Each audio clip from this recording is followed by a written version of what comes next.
I was standing in my driveway in Roswell, Georgia, staring at the gaping hole in the ground where my mailbox used to be when I realized the HOA had finally crossed a line they couldn't come back from. My name is Brian Fitzgerald, and I had lived in the Meadowbrook Estates subdivision for exactly 8 months.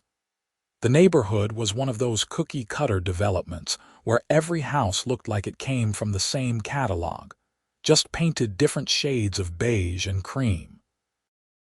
When my wife Sarah and I bought the place, the realtor had glossed over the HOA requirements with a breezy, "Oh, they just make sure everyone keeps their lawns nice."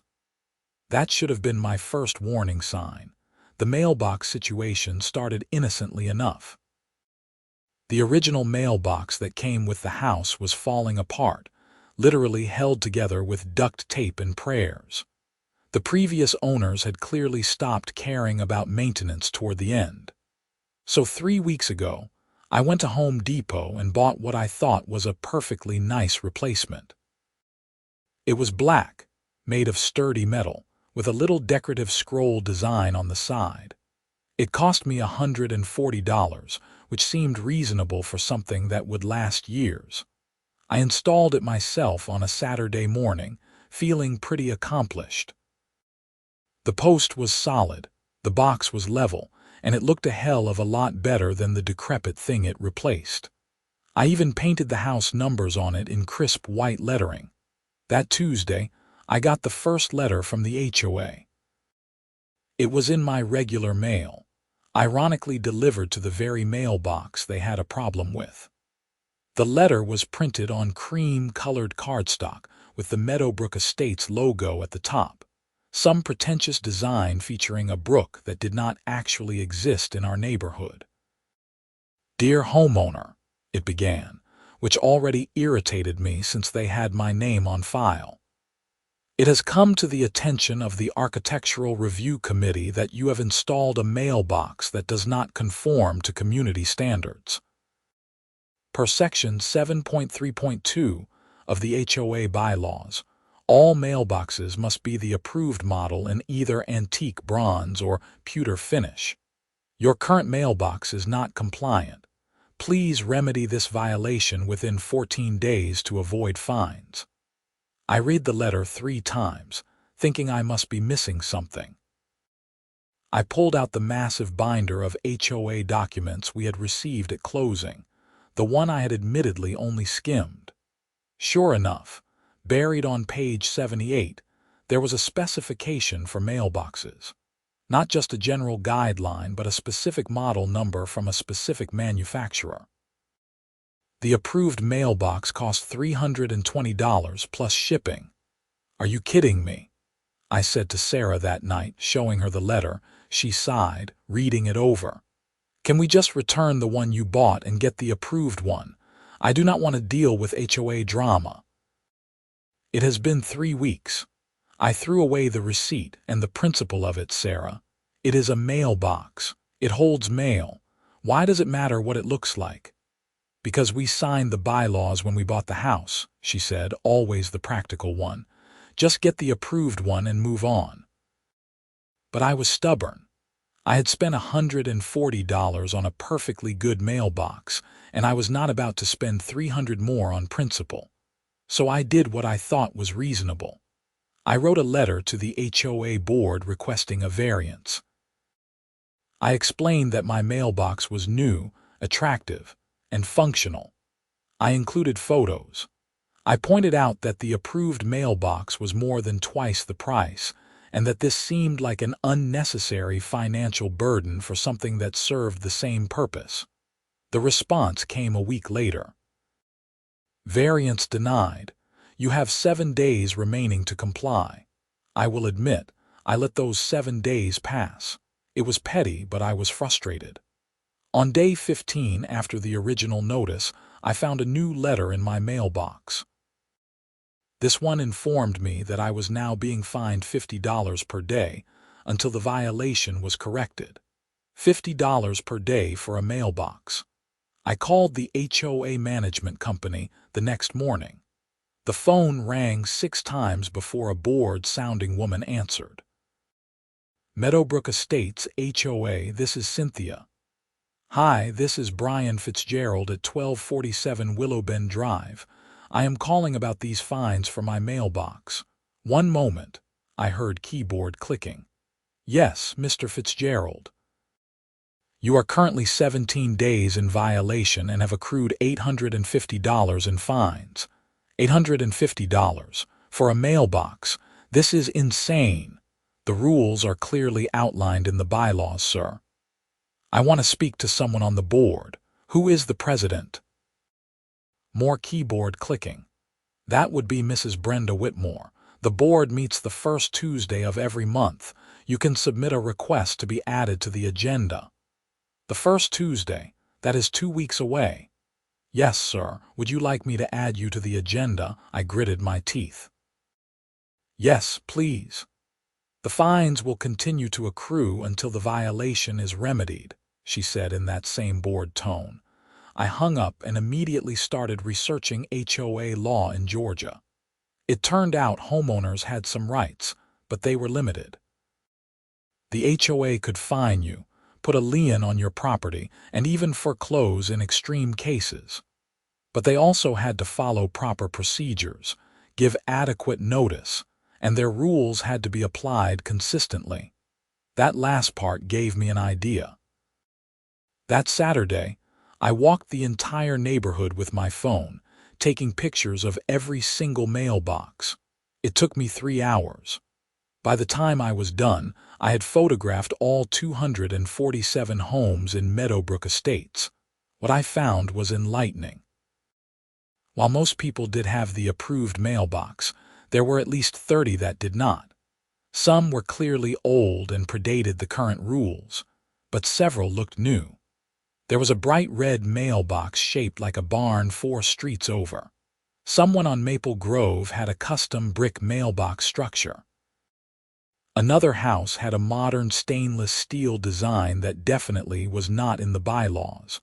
I compiled all of this into a presentation. I printed photos, highlighted the relevant bylaw sections, and prepared a whole speech about selective enforcement and fairness. I felt like a lawyer preparing for trial. The first Tuesday of the month finally arrived. The HOA meeting was held in the community clubhouse, a building I had never actually entered before. I got there 15 minutes early and was surprised to see about 20 other people already sitting in folding chairs. Apparently, I was not the only one with grievances. At 7 sharp, the board filed in and sat at a long table at the front. There were 5 of them. I recognized Brenda Whitmore immediately. She was exactly what I had pictured. A woman in her early 50s with blonde highlights, expensive workout clothes despite the business setting, and a smile that did not reach her eyes. The others were 2 men and 2 women, all looking various degrees of bored. Brenda banged a gavel which felt unnecessarily dramatic. I call this meeting to order. First on the agenda, approval of last month's minutes. They spent 20 minutes on administrative nonsense while I sat there, my carefully prepared folder on my lap, watching the clock. Finally, Brenda said, "New business. We have Brian Fitzgerald here regarding his mailbox violation." I stood up and walked to the front, feeling every eye in the room on me. "Thank you for seeing me. I am here to request that the fines against my property be waived and that I be allowed to keep my current mailbox." Brenda's smile tightened. "Mr. Fitzgerald, you installed a non-approved mailbox. The rules are very clear." "I understand there are rules," I said, opening my folder, "but I believe those rules are being selectively enforced." I started pulling out photos, placing them on the table. This is 892 Maple Grove, non-compliant mailbox. This is 2341 Oak Ridge, non-compliant. This is 567 Pine Valley, also non-compliant. I found 32 mailboxes in this neighborhood that do not meet the stated requirements, and none of those homeowners have been fined.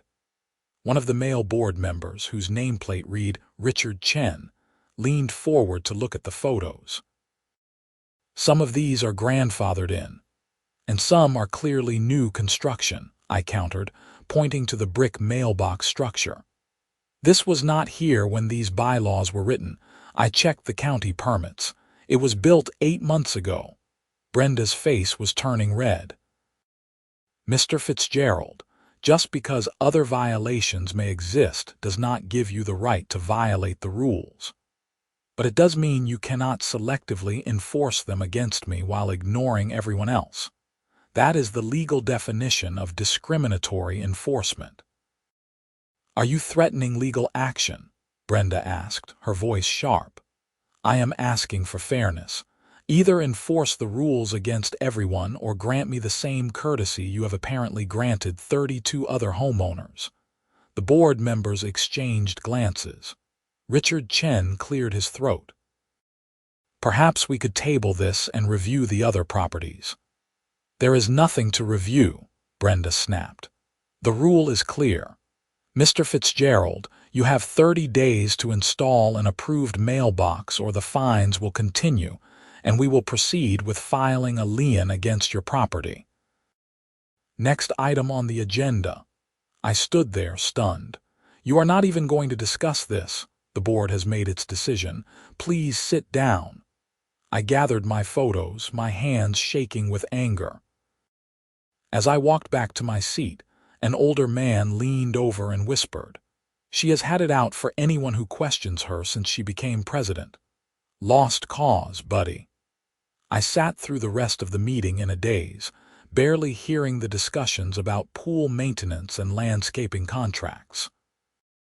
When it finally ended, I walked out to my car and sat in the parking lot, staring at my steering wheel. Sarah was waiting up when I got home. "How did it go?" "Terrible. They would not even listen. 30 more days or they put a lien on our house." She looked worried. "Brian, maybe we should just get the approved mailbox. This is not worth losing our house over." "It is not about the mailbox anymore," I said. "It is about them thinking they can bully people into compliance while ignoring the same violations everywhere else. But what can we do?" I did not have an answer for her that night. I went to bed angry and woke up angrier. For the next week, I went to work, came home, and stared at my non-compliant mailbox like it was a soldier I had sent into battle. Then, on a Wednesday morning, I walked out to get my mail and stopped dead. My mailbox was gone. Not just the box itself, the entire post had been removed. There was a roughly filled hole in the ground and some scattered dirt, but otherwise nothing. Like it had never existed. I stood there in my bathrobe and slippers, coffee mug in hand, trying to process what I was seeing. After a moment of shock, rage took over. I marched back inside and called the HOA management company. Cynthia answered on the third ring. "Meadowbrook Estates, HOA. Someone stole my mailbox." I shouted, "Is this Mr. Fitzgerald?" "Yes, this is Mr. Fitzgerald, and my entire mailbox is gone. Who authorized this?" "One moment, please." The hold music was some terrible instrumental version of a song I could not quite place. After 3 minutes, Cynthia came back. "Mr. Fitzgerald, according to our records, the Architectural Review Committee authorized removal of your non-compliant mailbox after you failed to remedy the violation within the specified time frame. They cannot just destroy my property. The mailbox was in violation of community standards. The HOA has the right to remedy violations at the homeowner's expense per Section 12.4 of the bylaws. At my expense, how much is this going to cost me? The removal fee is $250.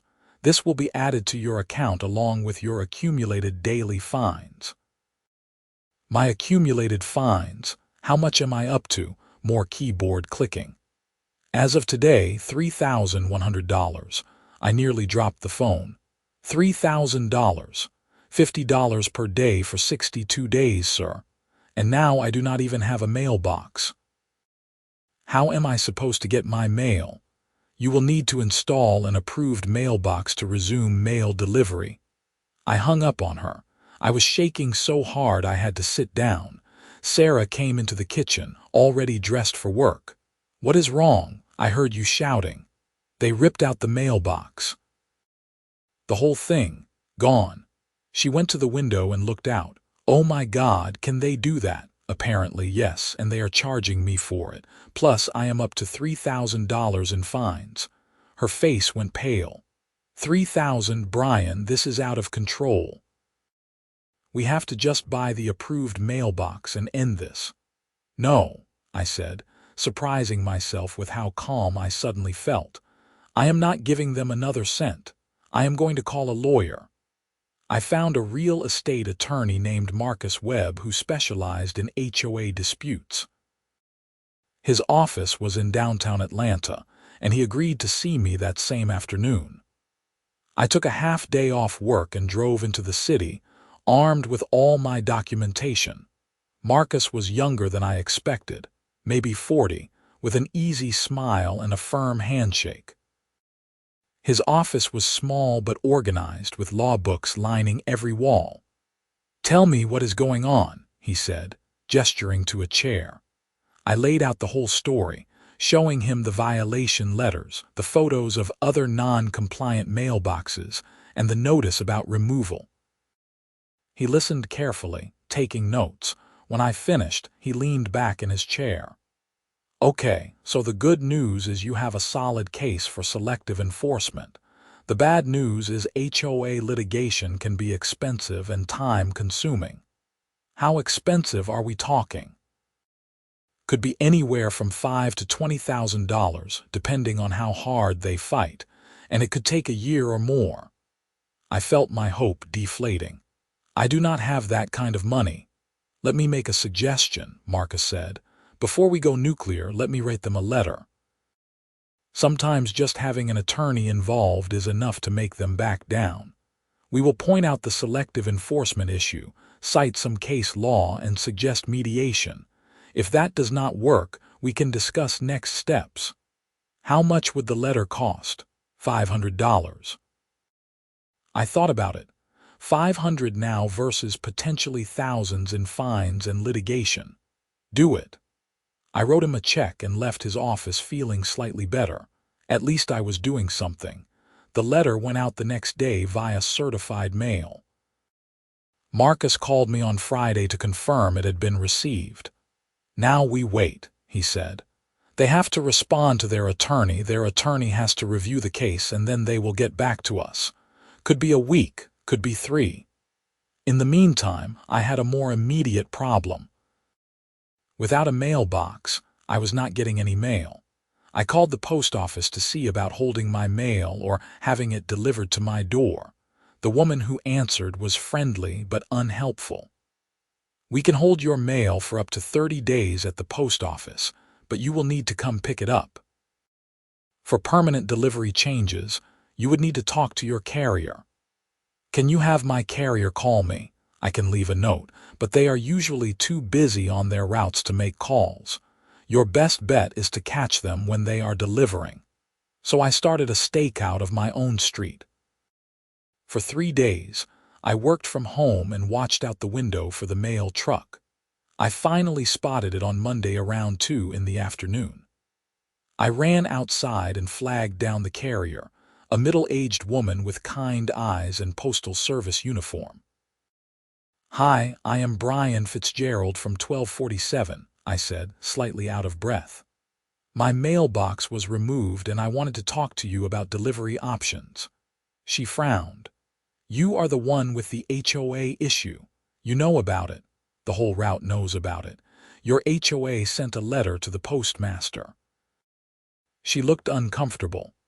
"Look, I probably should not be telling you this, but you should go talk to Postmaster Reynolds at the Roswell station. There is something you need to know." A cold feeling settled in my stomach. "What kind of something?" "Just go talk to him. Tell him Deanne sent you." I drove to the post office immediately. The Roswell station was a squat brick building that always seemed to have a line of irritated customers. I waited 20 minutes before getting to the counter and asking to speak to Postmaster Reynolds. The clerk, a young guy who looked barely out of high school, picked up a phone and mumbled something. A few minutes later, a man in his 60s with steel gray hair and a Postal Service polo emerged from a back office. "I am Postmaster Reynolds. How can I help you?" "I am Brian Fitzgerald from Meadowbrook Estates. Deanne said I should talk to you." His expression changed. "Ah, yes. Come with me." He led me back to his office, a cluttered space with stacks of mail bins and several computer monitors. He shut the door and gestured for me to sit. "Mr. Fitzgerald, I received a very concerning communication from your HOA last week." "What kind of communication?" He pulled out a file and handed me a letter. It was on Meadowbrook Estates letterhead, signed by Brenda Whitmore. I read it twice, my blood pressure rising with each word. "Dear Postmaster Reynolds," it began. "We are writing to inform you of a mail delivery concern in our community. A resident at 1247 Willowbend Drive has removed their mailbox without authorization and in violation of our community standards. As this creates an unsafe and non-compliant delivery point, we request that you suspend mail delivery to this address until the resident installs a proper, approved mailbox. Additionally, we request that you inform all residents of Willowbend Drive that mail delivery may be disrupted due to this resident's non-compliance with community standards. We believe this will encourage the resident to remedy the situation promptly." I looked up at Reynolds, stunned. "This is insane. They are the ones who removed my mailbox." "I figured something like that was the case," Reynolds said. "The letter did not quite add up, but here is the problem. If there is no compliant mailbox, I cannot deliver to that address. That is federal postal regulations. And if the HOA is requesting we suspend service to the street, that is within their rights as the managing entity for the community. They want you to stop delivering to the entire street because of me. That appears to be what they are asking, yes. Can they do that?" Reynolds sighed. "Technically, it is more complicated than that.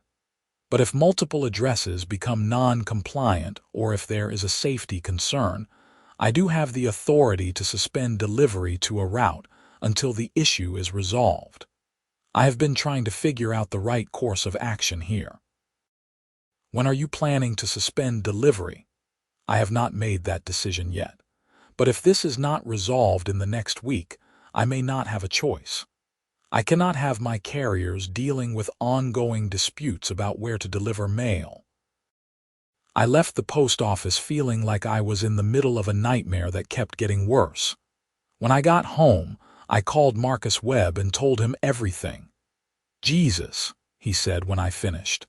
"They are trying to turn your neighbors against you by disrupting everyone's mail. Can they do that?" "It is a gray area. The HOA does not actually control mail delivery, but if they create enough of a mess, the post office might suspend service just to avoid the headache. It is a pressure tactic." "What do I do?" "Let me make some calls. In the meantime, do you have any friendly neighbors? People you can talk to about what is really happening?" I thought about it. Sarah and I had been so busy with work and the move that we had not really gotten to know many people on our street. But there was one couple a few houses down, Jim and Laura Patterson, who had waved to us a few times and seemed nice. That evening I walked down to their house and knocked on the door. Jim answered, a tall guy in his 40s with a friendly face. "Hey, Brian, right?" "Yeah, hi. Sorry to bother you, but I wanted to talk to you about something that is going on with the HOA." "Come in," he said, stepping aside. Laura was in the kitchen, and Jim called her over. I explained the whole situation, from the mailbox violation to the removal to the letter to the postmaster. They listened with growing concern. "Wait," Laura said when I finished. "They want to stop mail delivery to the whole street. That is what the postmaster told me." "We have a baby," she said, her voice rising. "I get my daughter's prescription through the mail. I cannot just not get mail for weeks while they play games." Jim looked furious. "This is ridiculous. We need to warn the other neighbors." "That is why I am here," I said. "I wanted you to know the truth before the HOA spins this as my fault." We spent the next hour going door to door on Willow Bend Drive. Out of the 20 houses on the street, we managed to talk to 14 households. The reactions ranged from sympathetic to angry to dismissive. Mrs. Chen at number 1289 told us we were troublemakers and shut the door in our faces. But most people were concerned, especially when they learned their mail might be suspended. "What can we do?" asked a young woman named Michelle from 1256. "Come to the next HOA meeting," I said. "The more people who show up and speak out against this, the better." By the time Sarah got home from work, I was exhausted but felt slightly better. At least I was not alone anymore. She was less enthusiastic when I told her what I had done. "You are organizing the neighbors against the HOA," she said. "Brian, this is escalating things." "They escalated it when they tried to turn everyone against me. What was I supposed to do? Just let them lie? I am just worried about where this is going to end." "So am I admitted. The next morning, I woke up to find a new letter taped to my front door. It was from the HOA, of course. This one informed me that I was now being fined an additional $100 per day for failure to maintain a functional mailbox receptacle as required for mail delivery. They were stacking violations on top of violations. I took a picture of the letter and texted it to Marcus. He called me 5 minutes later. "They are panicking," he said. "This is good for us." "How is this good?" "They are fining me $150 a day now, because they are overreaching. Every excessive fine, every ridiculous penalty, it all helps our case. Just document everything and do not engage with them directly. The next HOA meeting is in 3 days. I am going. Be careful. Do not lose your temper. Do not make threats. Just state facts." The second Tuesday of the month arrived. Sarah insisted on coming with me this time. When we pulled up to the clubhouse at 6:45, I was shocked to see the parking lot already packed. We had to park on the street and walk back. Inside, every folding chair was occupied, and people were standing along the walls. I spotted Jim and Laura, Michelle, and at least a dozen other residents from Willow Bend Drive. But there were also people I did not recognize, probably from other streets who had heard about the drama. The board looked visibly uncomfortable when they entered at 7. Brenda's smile was strained as she banged her gavel. "I call this meeting to order." "Point of order," someone called from the back. It was a man I did not know, older, with white hair and glasses. "I move that we add discussion of mail delivery suspension to the agenda." "That is not how this works," Brenda said. "The agenda is set in advance." "Then I move to amend the agenda," the man said. Several people shouted, "Second." Brenda looked at the other board members. Richard Chen shrugged. "We should probably address it," he said quietly. "Fine," Brenda snapped. "We will add it to new business. But first, we have the regular agenda to get through." It took 90 minutes to work through the normal business. People were fidgeting, whispering, checking their phones. Finally, Brenda said, "New business." There has been some concern about mail delivery in the community. Immediately, hands shot up. Jim stood without being called on. "Mrs. Whitmore, we received notice that mail delivery to Willow Bend Drive might be suspended because of an HOA action. Can you explain what is going on?" Brenda's jaw tightened. "There is a resident on your street who has refused to comply with community standards regarding mailbox installation. This has created a delivery problem that the Postal Service is having to address." That is not true. I stood up, my heart pounding. The HOA removed my mailbox without my permission after I refused to pay $3,000 in fines for having the wrong style of mailbox.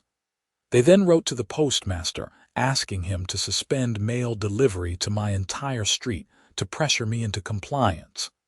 The room erupted.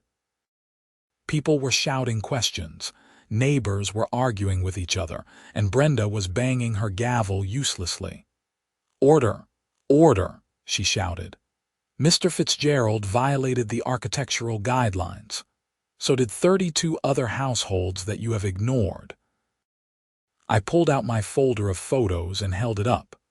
"I have documented evidence of selective enforcement." Laura stood up next to Jim. "My daughter needs her medication delivered. You cannot just stop our mail because you are in a fight with one person." Richard Chen leaned over and said something to Brenda. She shook her head vehemently. He said something else, more forcefully. Finally, Brenda banged the gavel so hard I thought it might break. "We will take a 15-minute recess while the board discusses this matter privately," she announced. The 5 board members stood and filed into a back room. The moment they were gone, the room dissolved into chaos. People swarmed around me, asking questions, demanding details. I tried to answer as best I could while Sarah stood next to me looking overwhelmed. The 15 minutes stretched to 30, then 45. Finally, the board members emerged. Brenda looked like she had been sucking on lemons. They returned to their table and she banged the gavel. "After discussion, the board has decided to temporarily suspend the daily fines against 1247 Willowbend Drive, pending further review of the mailbox policies. Mr. Fitzgerald is required to install a temporary mailbox to allow mail delivery to resume to his address and the street. The board will conduct an audit of all mailboxes in the community and address any violations consistently. We will report back at next month's meeting." I stood there, not quite believing what I had heard. It was not a complete victory, but it was something. Around me, my neighbors were nodding and murmuring approvingly. "What about the fines I have already been charged?" I called out. Brenda's smile was pure ice. "Those remain in effect pending the board's review." Richard Chen cleared his throat. "I move that we also suspend collection on existing fines until the review is complete." Another board member, a woman named Patricia Lee, seconded. Brenda looked furious, but she was outvoted 3-2. "Fine," she said. "Existing fines are suspended pending review. This meeting is adjourned." She slammed the gavel down and stalked out without another word. People clustered around me after the meeting, shaking my hand, telling me I had done the right thing. Jim clapped me on the shoulder. "That was something, man. Brenda looked like she wanted to murder you." "I am just glad it is over," I said. But it was not over. Not by a long shot. I went to Home Depot the next day and bought the cheapest basic mailbox they had, $40, and installed it that evening. It was not the approved model, but it was functional, and that was all the Postal Service required. I sent a photo to Postmaster Reynolds with a polite email explaining that my mailbox situation had been resolved. He replied the next morning, "Thank you for addressing this. Mail delivery will resume to Willowbend Drive tomorrow." I thought that would be the end of it. The board was going to do their audit. They would realize their selective enforcement was indefensible, and they would drop the whole thing. I could move on with my life. I was incredibly naive. 2 weeks later, I got a certified letter from the HOA. Inside was a notice that I was being fined $500 for installing a non-approved mailbox. They cited the exact same section of the bylaws as before. It was like the board meeting had never happened. I immediately called Marcus Webb. "They are fining me again." He sighed. "Send me a copy of the notice, This is probably Brenda acting on her own. We are going to need to push back harder." He sent another letter, this one more strongly worded, pointing out that the board had voted to suspend enforcement pending review. He demanded they rescind the fine and produce the results of their promised audit. The HOA's attorney responded a week later. The letter was full of legal jargon, but the gist was that the temporary suspension only applied to the previous fines, not to new violations.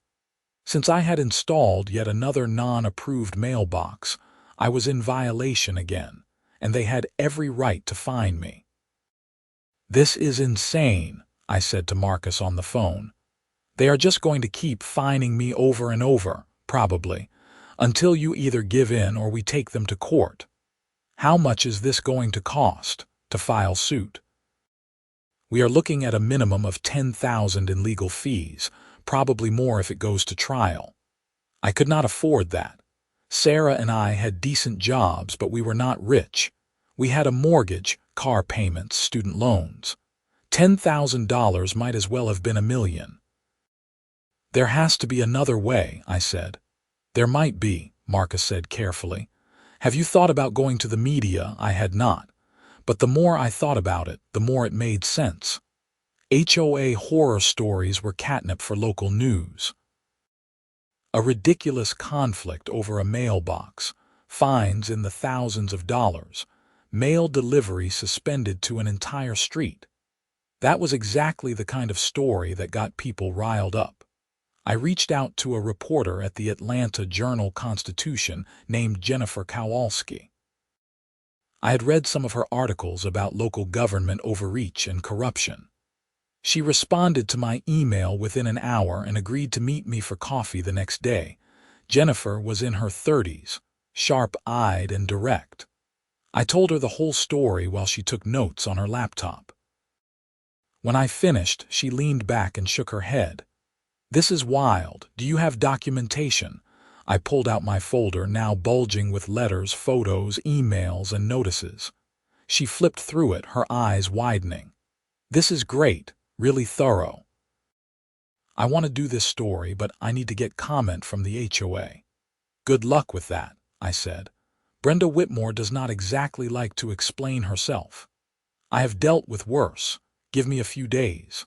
Jennifer's article ran online 3 days later and in print the following Sunday.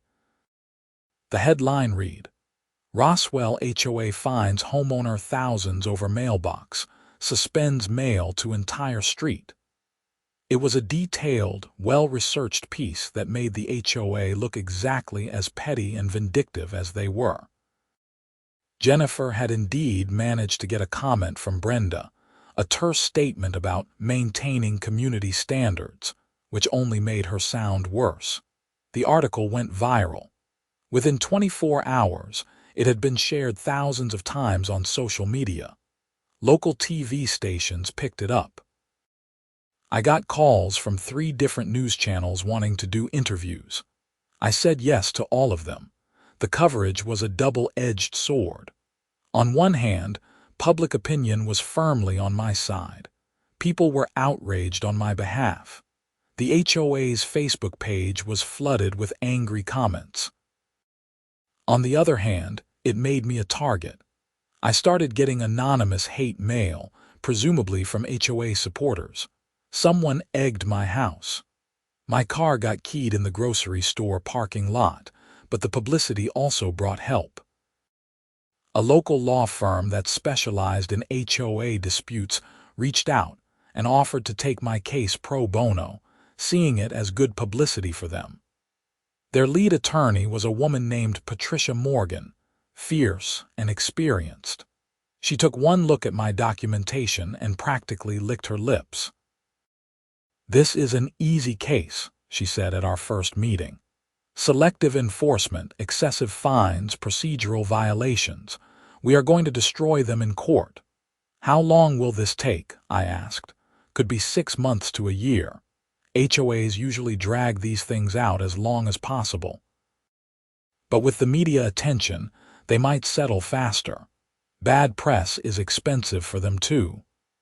We filed suit in Fulton County Superior Court in early December. The complaint was 23 pages long and detailed every violation of Georgia HOA law, every instance of selective enforcement, every excessive fine. We asked for the fines to be voided, attorneys' fees to be paid, and an injunction preventing the HOA from enforcing their mailbox rules selectively. The HOA's response was to double down. They countersued, claiming I had damaged the community's reputation with my media campaign. They also filed for an emergency injunction to force me to remove my current mailbox immediately. The hearing for the injunction was scheduled for 2 weeks before Christmas. I had to take the day off work to attend. The courtroom was smaller than I expected, just a simple room with wooden benches and the judge's bench at the front. Judge Catherine Morrison was a no-nonsense woman in her 60s who looked like she had seen every stupid dispute imaginable. Patricia argued our side, presenting the photos of all the non-compliant mailboxes, the documentation of fines, and the letter to the Postmaster. The HOA's attorney, a slick guy named Kenneth Porter, argued that the rules were clear. I had violated them, and the HOA had the right to enforce their bylaws. Judge Morrison listened to both sides, asked a few pointed questions, and then made her ruling. The request for emergency injunction is denied. Mr. Fitzgerald may keep his current mailbox pending resolution of the underlying case. Furthermore, the HOA is ordered to cease all fining activity related to this matter until the case is resolved. We will set a trial date for March. I could have kissed her. Walking out of that courtroom, I felt like I could breathe for the first time in months. But Brenda Whitmore was not done, not even close. In January, I got a notice that the HOA was filing a lien against my property for unpaid fines and fees. Never mind that the judge had ordered them to stop fining me. They were claiming the lien was for the old fines, the ones that existed before the court order. Patricia filed an emergency motion to have the lien removed. Another hearing, another day of work missed. This time, Judge Morrison was visibly angry. "Counselor Porter, did your clients not understand my previous order? Your Honor, the lien is for fines that predated your order," he said smoothly. "The fines that I implicitly called into question by denying your injunction," Judge Morrison said. "The fines that are the subject of ongoing litigation. Those fines." "Yes, Your Honor." Motion granted. The lien is removed, and Mr. Porter, tell your clients that if they pull another stunt like this, I will seriously consider sanctions. I was starting to understand that Brenda and the board were not rational actors. They were not going to back down, not going to compromise, not going to see reason.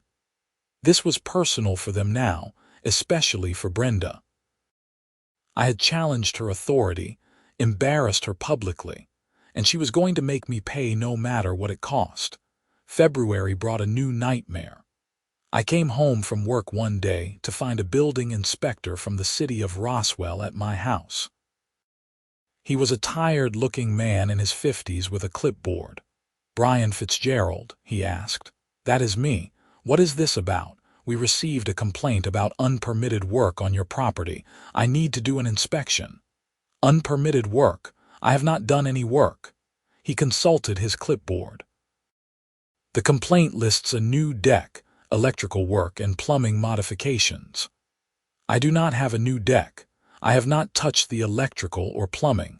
"Who filed this complaint?" "It came in anonymously through our online portal."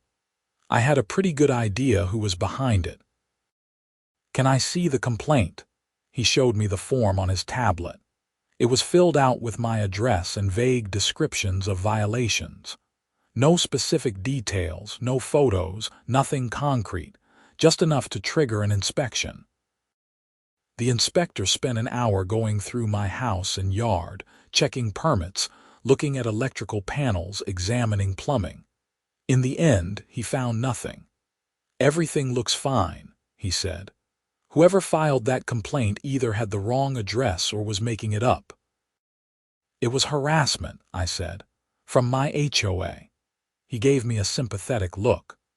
"I have been doing this job for 20 years. You would be amazed how often HOA disputes spill over into false code complaints. Unfortunately, we have to investigate every report. Sorry for the inconvenience." After he left, I called Patricia. "They are filing false code complaints now. Document it," she said. "Save everything. It all goes into the harassment file." The trial date was set for March 15th. As it approached, I was a bundle of nerves. Sarah and I had barely been speaking. The stress of the lawsuit, the constant harassment, the mounting legal bills even with pro bono representation. There were still court costs and other fees. It was destroying our marriage. "I do not know if I can keep doing this," she said one night in early March. "It is almost over. The trial is next week.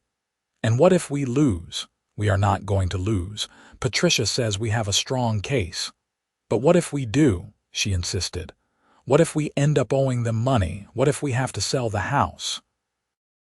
"We are not going to lose," I repeated, but I heard the doubt in my own voice. The night before the trial, I could not sleep. I lay in bed staring at the ceiling, running through everything that had happened. How a simple mailbox had turned into this all-consuming nightmare. How a homeowners association, something that was supposed to make the neighborhood nicer, had become a weapon of petty tyranny. The trial was held in the same courtroom where we had had the injunction hearings. Judge Morrison presided again, which Patricia said was good for us. She knew the case, knew the players, and had already shown skepticism toward the HOA's tactics. The trial took 2 full days. Patricia presented our case methodically. The selective enforcement, the excessive fines, the harassment, the letter to the postmaster, the false code complaints. She had witnesses from my street, including Jim and Laura, who testified about how the mail suspension threat had affected them. She had an expert witness, another attorney who specialized in HOA law, who testified that the HOA's actions violated multiple Georgia statutes. Kenneth Porter tried to argue that the HOA was simply enforcing legitimate rules, that I was a troublemaker who refused to follow reasonable guidelines, that the fines were appropriate and proportional. But every time he made a point, Patricia had a counterargument ready. She showed the photos of all the other non-compliant mailboxes that had never been fined. She showed the timeline of how the fines had escalated absurdly. She showed the letter to the postmaster, which Porter tried to defend as a reasonable request, but which clearly looked like harassment on paper. On the second day, Brenda Whitmore herself took the stand. Patricia cross-examined her for over an hour. It was brutal to watch. Brenda tried to maintain her composure, but Patricia picked apart every justification, every excuse. "Mrs. Whitmore, you testified that the HOA enforces mailbox rules consistently. Is that correct?" "Yes." "Then can you explain why the property at 892 Maple Grove, which has a non-compliant mailbox, has never been fined?" "I would need to review the records." "I have the records right here." "Would you like to review them?" Brenda's face flushed. "Some properties may be grandfathered in. This mailbox was installed in March of last year, after your current bylaws went into effect. How is it grandfathered?" I would need to check with the architectural committee." "You are the president of the HOA. You do not know why one homeowner is fined thousands of dollars while another with the same violation is ignored. There may be circumstances I am not aware of." Patricia pressed harder. "Is it true that you personally authorized the removal of Mr. Fitzgerald's mailbox?" "The architectural committee authorized it." But you are the chair of the architectural committee, are you not? Yes, but it was a committee decision. A committee that you laid, and that follows your recommendations. We make decisions together. Mrs. Whitmore, is it true that you sent a letter to the postmaster requesting that mail delivery be suspended to Willowbend Drive? We were concerned about the delivery issue. You wanted to pressure Mr. Fitzgerald by disrupting his neighbor's mail, did you not? That was not the intent. Then, what was the intent of asking the Postal Service to inform all residents of Willowbend Drive that their mail might be disrupted due to Mr. Fitzgerald's supposed non-compliance? Brenda had no good answer. She stammered something about community standards, but it was clear she had lost that exchange. After 2 days of testimony, closing arguments, and judicial review, Judge Morrison took a brief recess to consider her ruling. We waited in the hallway, Patricia confident, me terrified, Sarah holding my hand so tight her knuckles were white. When we were called back in, Judge Morrison did not waste time. I have reviewed all the evidence and testimony in this case. It is clear to me that the Meadowbrook Estates HOA engaged in selective and discriminatory enforcement of their mailbox regulations against Mr. Fitzgerald. The fines imposed were excessive and punitive in nature, far beyond what could be considered reasonable. The attempt to involve the Postal Service in what was essentially a private dispute was inappropriate and potentially illegal. Furthermore, the pattern of harassment, including the filing of false code complaints, suggests a vindictive intent rather than good faith enforcement of community rules. She looked directly at Brenda, who had gone pale. HOAs serve an important function in maintaining property values and community standards, but they are not above the law. They cannot selectively enforce rules based on personal vendetta. They cannot levy fines that amount to financial punishment rather than reasonable enforcement, and they absolutely cannot harass homeowners who dare to question their authority. She turned to me. Mr. Fitzgerald, I am ruling in your favor on all counts. All fines against you are voided. The HOA is ordered to pay your attorney's fees and court costs. You may keep your current mailbox or any reasonable mailbox of your choosing. Furthermore, I am issuing an injunction requiring the Meadowbrook Estates HOA to conduct a comprehensive audit of all mailboxes in the community and to enforce their regulations consistently and fairly across all properties. They have 90 days to complete this audit and report the results to this court. She looked back at the HOA's table. Additionally, I am ordering the HOA to pay Mr. Fitzgerald the sum of $15,000 in compensatory damages for the harassment and emotional distress caused by their actions. If I hear of any retaliation against Mr. Fitzgerald following this ruling, I will not hesitate to impose further sanctions. She banged her gavel. Case closed. I sat there in shock. We had won. Not just won, but won decisively. Sarah was crying next to me. Patricia was shaking my hand, grinning. Across the aisle, Brenda looked like she might be sick. Walking out of that courtroom was the best feeling I had had in months. The press was waiting outside. News vans, cameras, reporters shouting questions. Patricia handled most of it, making a statement about the importance of holding HOAs accountable. I just stood there, still processing what had happened. That night, Sarah and I went out to dinner for the first time in months.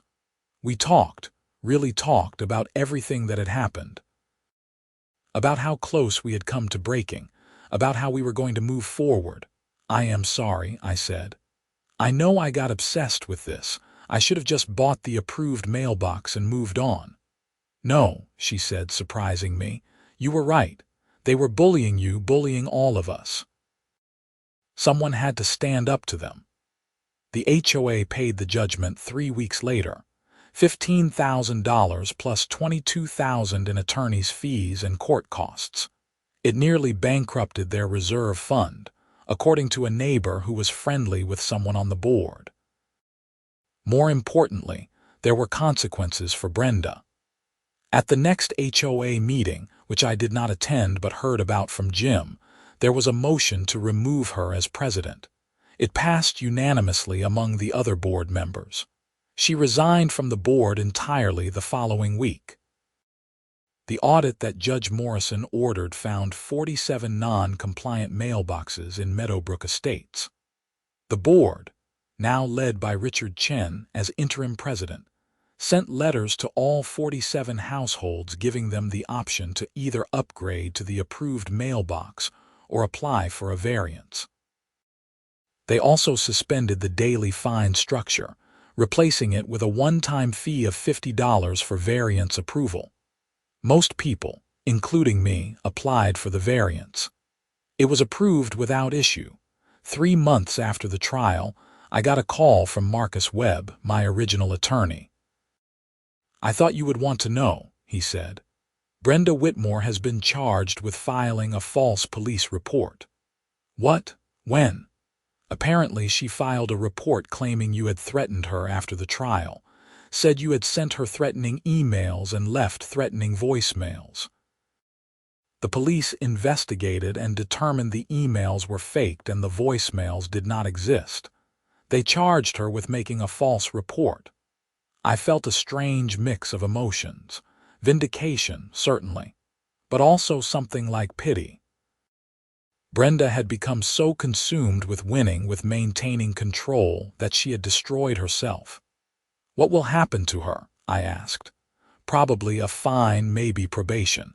It is a misdemeanor, but it is on her record now." The false police report charge made the news, another embarrassing headline for Brenda.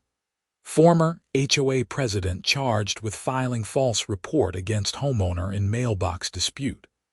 It was almost sad how far she had fallen.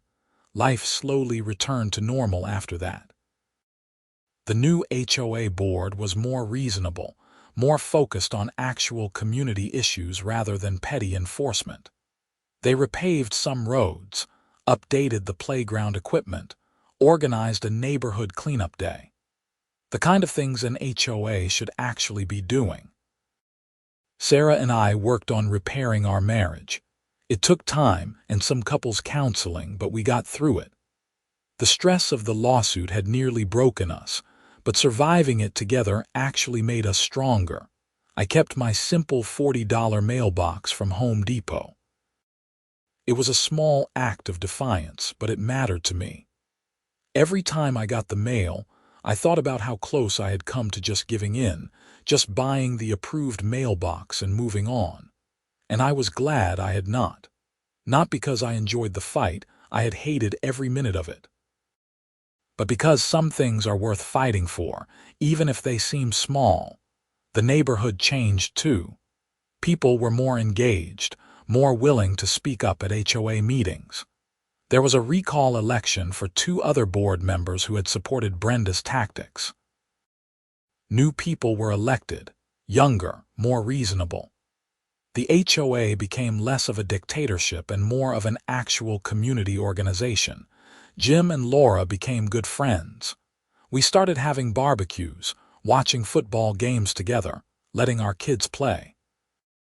Other neighbors on Willowbend Drive became friendly too. The mailbox dispute had actually brought us together in an odd way. A year after the trial, I was out mowing my lawn when I saw a moving truck at Brenda's house. I watched as movers carried furniture and boxes out to the truck. A few hours later, I saw Brenda herself, looking older and more tired than I remembered, supervising the loading. Part of me wanted to go over and say something. Maybe gloat, maybe offer an olive branch, I was not sure. But in the end, I just went back to my mowing. She had lost everything over a mailbox, her position, her reputation, her standing in the community. That was punishment enough. I never found out where she moved to. Someone said she went to Florida to live with her sister. Someone else said she moved to a condo in Buckhead. I did not really care. She was gone, and that chapter was closed. The story did not end dramatically. There was no final confrontation, no last legal battle. It just faded into the background of everyday life. I went to work, came home, got my mail from my non-approved mailbox, and lived my life. But the experience changed me. I learned that sometimes you have to stand up for yourself, even when it seems easier to give in. I learned that institutions with unchecked power, even small ones like an HOA, can become tyrannical. I learned that most people are reasonable and will support you if you are in the right, but you have to be willing to speak up. Most importantly, I learned that home is not just about the physical building or the neighborhood rules. It is about feeling like you belong, like you have a right to be there on your own terms. And no HOA, no matter how many bylaws they have, can take that away from you unless you let them. 2 years later, I was still in the same house in Meadowbrook Estates. The neighborhood had evolved. The new HOA board had revised many of the more ridiculous rules. The mailbox requirement was changed to a general guideline rather than a specific model, as long as it was neat and maintained. Pool rules were relaxed. Fines were reduced to reasonable levels and only used as a last resort. I occasionally thought about that first letter from the HOA, the one telling me my mailbox was not compliant. If I could go back and tell myself what was about to happen, the months of stress, the legal battles, the financial cost, the strain on my marriage, would I still make the same choices? I honestly did not know. Part of me wished I had just bought the approved mailbox and saved myself the trouble. But a bigger part of me was glad I stood my ground, because it was never really about the mailbox. It was about the principle that your home should be yours, that rules should be applied fairly, that power should not go unchecked. The $15,000 in damages sat in a savings account. Sarah wanted to use it for a vacation, maybe Europe. I wanted to put it toward the mortgage. We compromised and did both, a 2-week trip to Italy and the rest toward the principal. It felt good to use Brenda's vindictiveness to fund something positive. I ran into Richard Chen at the grocery store one Saturday. He was the permanent HOA president now, properly elected. "Brian, hey," he said, seeming slightly uncomfortable. "Richard, how are things going with the board?" "Good, good. Actually, I wanted to thank you." "Thank me for the lawsuit. I know it was hell for you, but it was a wake-up call for a lot of us." We were not paying attention to what Brenda was doing, and it got out of control. The community is better now because you stood up. It was probably the closest I would ever get to an apology from the HOA, and I appreciated it. Thanks for saying that. I am glad things have improved. We chatted for a few more minutes about neighborhood stuff. Nothing dramatic. Just normal community conversation. It felt good to have things be normal again. That evening, I was sitting on my front porch with a beer, watching the sun set over the subdivision. The mailbox stood at the end of my driveway, simple and functional and perfectly adequate. A kid rode by on a bicycle. A neighbor walked their dog. Normal suburban life. Sarah came out and sat next to me. "What are you thinking about?" "Just how different things are from 2 years ago." "Better different or worse different?" "Better," I said. "Definitely better." She leaned against me, and we sat there in comfortable silence as the streetlights flickered on. Somewhere in the neighborhood, someone was having a barbecue. I could smell the smoke and hear distant laughter. This was home. Not because of the HOA or the rules or the approved mailbox list, but because Sarah and I had fought for it, stood our ground, and made it ours. That $40 mailbox from Home Depot was still the best money I ever spent, not for what it was, but for what it represented. The right to make your own choices about your own property, within reason. The legal precedent from our case actually ended up being cited in other HOA disputes across Georgia. Patricia sent me articles about it, cases where homeowners successfully challenged selective enforcement or excessive fines. Our mailbox battle had become part of Georgia HOA law, a small but important check on HOA power. I never became an anti-HOA crusader or anything like that. I did not start a blog or write a book about my experience. I just went back to being a regular guy who lived in a neighborhood with an HOA. But I paid attention now. I went to meetings. I voted in board elections. I made sure my voice was heard, and whenever a new neighbor moved in and complained about some HOA rule, I would tell them my story. Not to scare them, but to remind them that they had rights too. That HOAs are not all powerful. That sometimes standing up for yourself, even over something as small as a mailbox, can make a real difference. The mailbox still stands at the end of my driveway today, a simple black metal box with white numbers. It holds my mail just fine.